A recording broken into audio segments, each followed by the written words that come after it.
The red dust of Wallaroo mines was the first landscape I knew. Edith Skinner, that was me, born into a legacy of Cornish miners, a bloodline that had crossed oceans in search of fortune.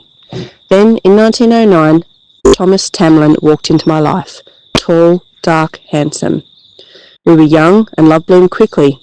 Too quickly, perhaps, for a baby was on the way.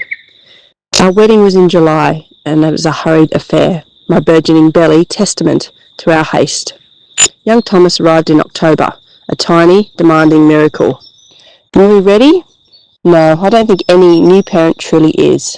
But we learned, we grew, and in 1915 Jack joined our little family, filling our home with laughter and the chaos of boyhood. The mines faltered in the 1920s, and we left Wallaroo for the bustle of Marrickville.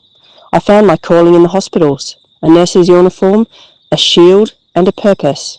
My boys, they were my world. They inherited their father's heart and dark good looks, and I was always there.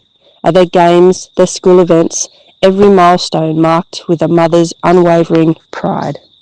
Then young Thomas met Lorna. A daughter is a daughter all of your life, a son is a son until he takes a wife. That old saying rang true. A part of him shifted, moved away, but I understood. Lorna loved him, and that was enough.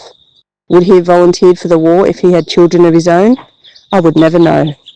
The telegram arrived, a stark, black-edged message that stole the breath from my lungs. Tam was gone. The grief was a raw, gaping wound, shared with Lorna, but mine was the primal ache of a mother's loss. Though lost to sight, still in memory dear, we inscribed on his gravestone, a constant reminder of the son I would never hold again. A year after the war, a friend visited his grave in Scotland.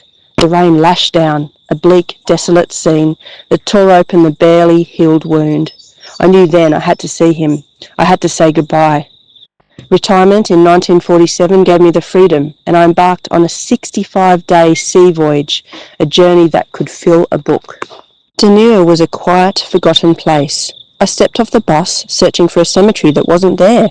Despair threatened to overwhelm me. Then, a young man, John Kane, saw my distress. He explained the cemetery was hidden, up the hill, not in the village itself. His father-in-law, John Ferguson, offered to drive me. That day, the sun broke through the clouds, painting the Isle of Arran in soft hues. Tam's grave overlooked the Carrick Hills, a place of unexpected beauty. It wasn't a God-forsaken place after all. It was peaceful, serene. I knelt by his gravestone, the rough earth cool beneath my knees. A wave of relief washed over me, a sense of closure I hadn't thought possible.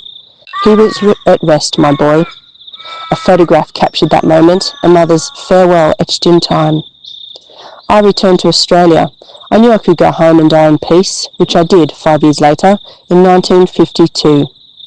My journey to say goodbye had been my final pilgrimage, a mother's love enduring beyond the grief, beyond the years.